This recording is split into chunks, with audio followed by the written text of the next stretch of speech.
5 or 6, and in the end, I guess 4-0 kind of flatters Real Madrid because this could have been so many more.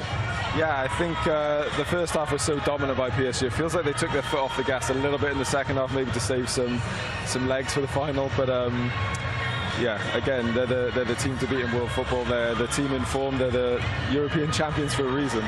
And they've made so many statements here, Callum, in this competition. Atletico Madrid, their first game of the tournament, 4-0.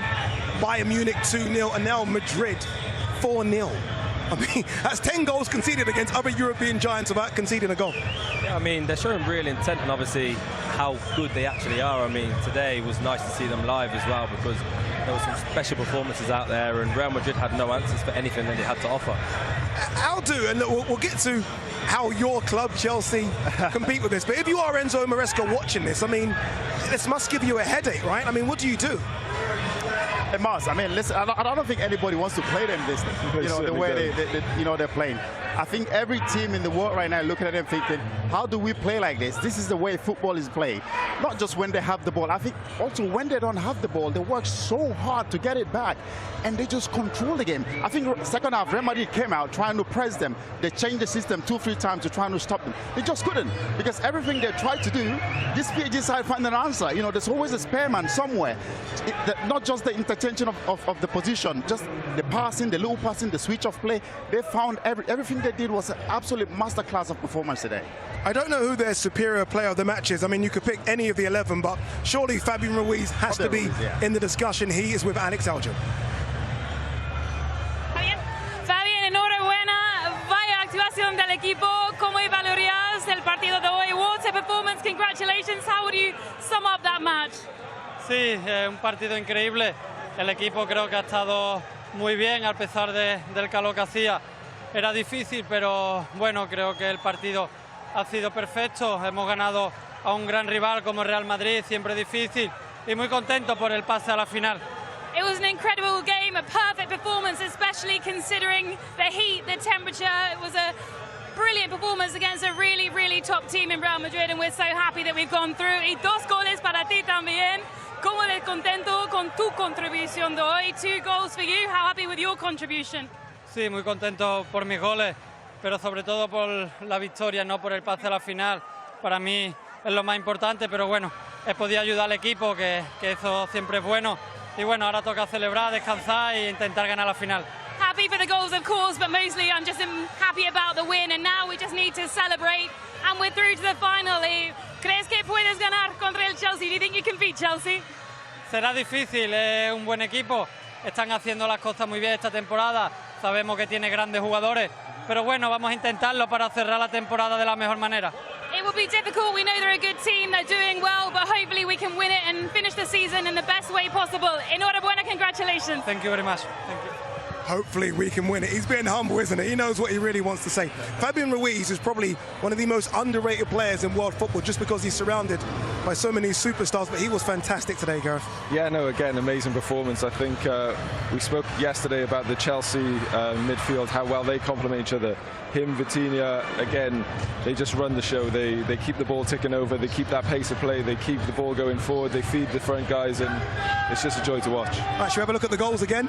Feels like it's such a long time the first goal happened, but it did, and it's a mistake by Asensio, who's come in for young Huijsen. He won't want to see this again, Callum. No, he won't. Obviously, we spoke about half-time, you know, it's a mistake, an individual error, which you can't amount for, but Ruiz is in the right position at the right time, and that's what you want from a midfield. He's not just getting on the ball, passing it around, looking fantastic. He's in the box, waiting for a mistake, trying to harry defenders, and he gets his glory there.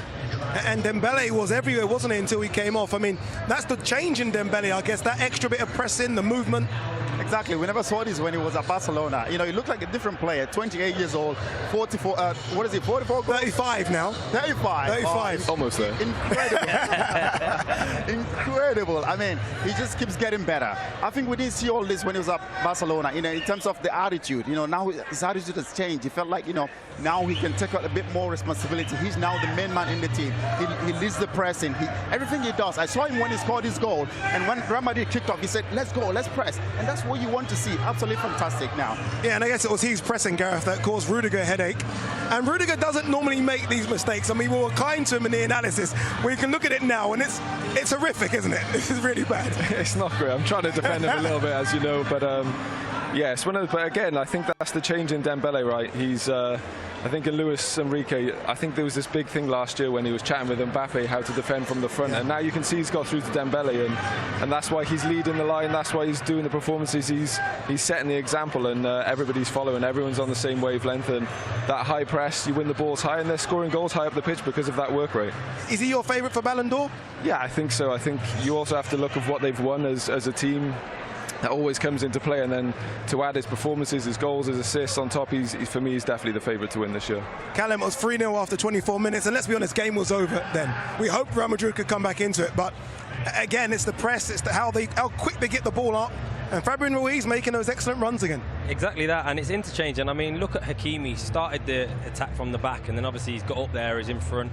He was pressing defenders, he was pressing the goalkeeper. He was everywhere, but he was the catalyst to this goal and the fourth goal as well. But I mean, take nothing away from the finish. Obviously composed in the area, left-footed, Bale-esque, as you'd say. You know, that's you in them areas at times. Into the corner. But I mean, what a fantastic performance from them. That battle, if Caicedo does play, we hear he has a knock, but Caicedo versus Fabian Ruiz on Sunday could be one hell of a battle. It is. Obviously, we have a great midfield now as well. You know, Fernandes and Caicedo, and of course Cole Palmer, who plays as the number 10. It's going to be incredible to see the matchup. But I think, again, I keep saying it, those three in this PSG midfield, they control the game. They dictate the way they play. You know, Vitinha, for me, absolutely fantastic. It's a joy to watch him play. The way he passes the ball. You know, if you think you can press him, you think you can get the ball off him. No, he's got so much. He looks like he always has so much time. And that's what good players do. They always have time, don't they, Carrie? Yeah, and then the switch of play, they show. He's always on the move, always energetic. Even in this heat, he's still moving those little steps. Yeah. Just 1-2 touch, gets rid of the ball, and just keeps them ticking over. Incredible. Talking about movement, Hakimi makes a run on the 90th minute that he doesn't need to make. They're already 3-0 up, and he's like, no, I want more. Look at Hakimi, a right back, decides and he wants to do this. This is Gareth Bale playing for Spurs many moons ago. Give him a couple of years, he won't be making those runs. But again, it shows their hunger. Like, three's not enough. They want more and more. They just want to make sure everyone knows this is a statement win. Yeah, and they look like they're a team that could be around for a long time. They're very young. I think Luis Enrique now has kind of upped kind of the style of play of that tiki-taka Barcelona way, and they're just relentless. They keep going. They don't take any mercy, and yeah, they want to score goals. They want to win. They want to embarrass teams.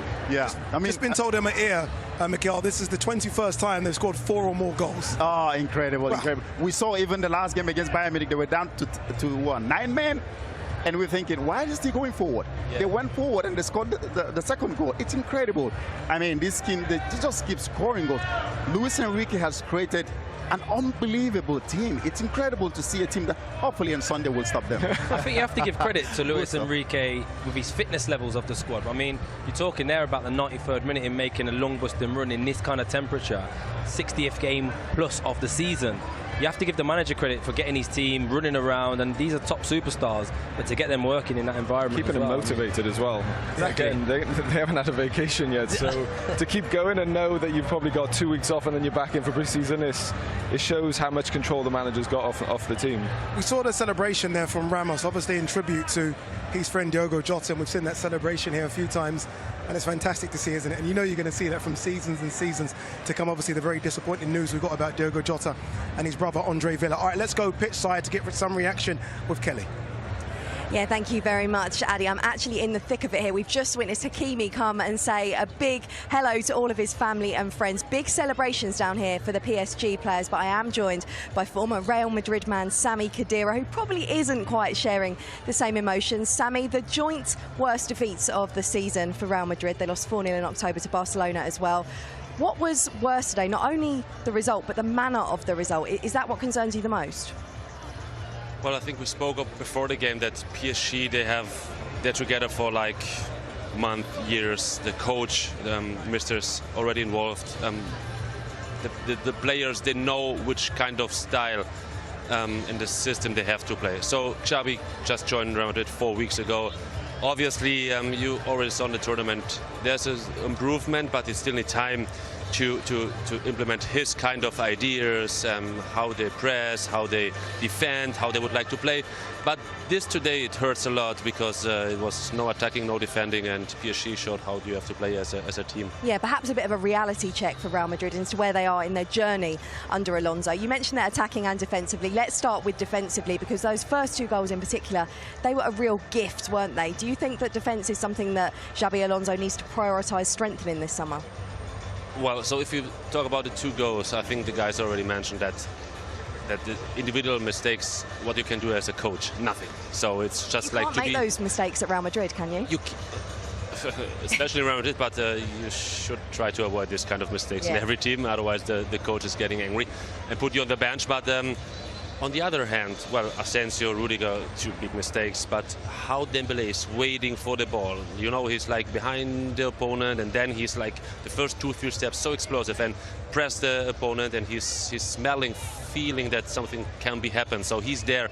Otherwise, if he's just walking around, like maybe the other team, just walking around the pitch, you never get the ball. So he took the pressure on the defending line, but, well, that's like 2 easy mistakes, 2 easy goals for PSG, and the match is already done.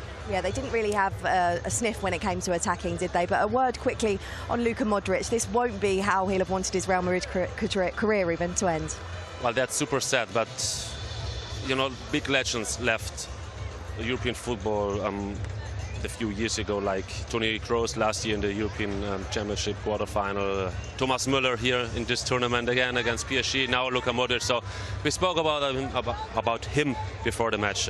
What a legend, what a human being, and hopefully he continues his career AC Milan or wherever he wants to go. Yeah, it does sound like he's going there, doesn't it? Just a quick word on Sunday then. I know you'll have wanted Madrid to be in it, but PSG versus Chelsea, what game that's going to be?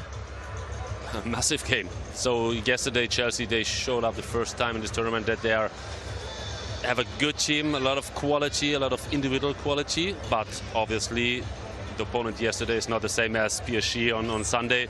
It will be a tough game for Chelsea, but I hopefully more tighter than today, and a massive and a big game to watch. And John Obi is like waiting for his team, for his Chelsea team. So he's looking up to the platform where you guys are. There we go, away from John Obi, Mikel. That's all from us pitch side, because I think that Mikel is going to be goading Sammy if we're not too careful, Addy.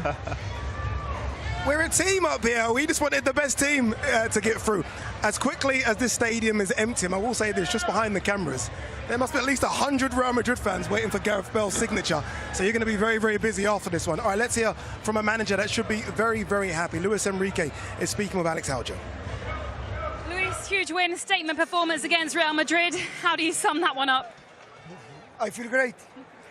It's always difficult to play those kind of match against Real Madrid, and I think we started the game very good, and we are happy with the performance. This was your 64th game of the season. How have you kept your players at this level, so motivated still? And especially with those conditions, because it's too much heat for me.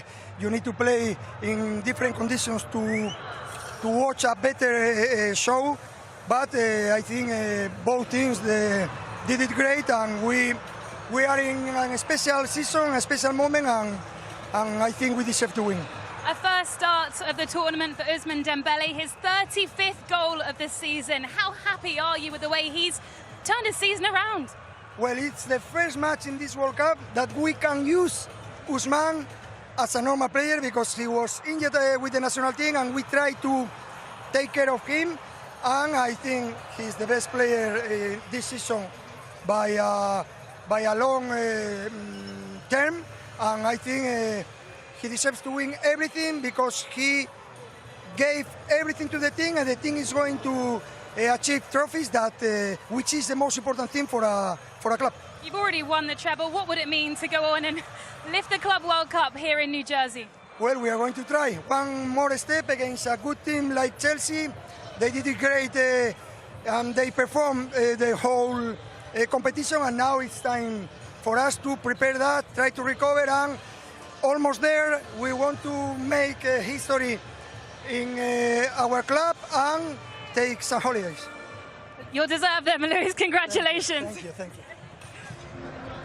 I think without doubt the best manager in world football right now, and there are some very good managers, but he's clearly number one. And what he said there, and he said so many fantastic pieces, Gareth, but I think the biggest takeaway was his praise of Dembele, which is maybe his biggest achievement. Again, Dembele's top scoring season was 2018-2019 with 14 goals.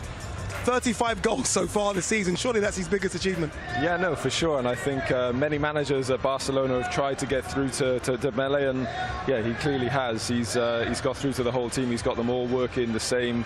I think the best thing I think for this team now is there's no superstars. Of course, Dembele is the outstanding performer of the season, who's scoring all the goals, but if he's not there, somebody else will come in and take his place, and they'll do just as good a job. So it's one of those. He's just got the team working as a whole unit. Yeah,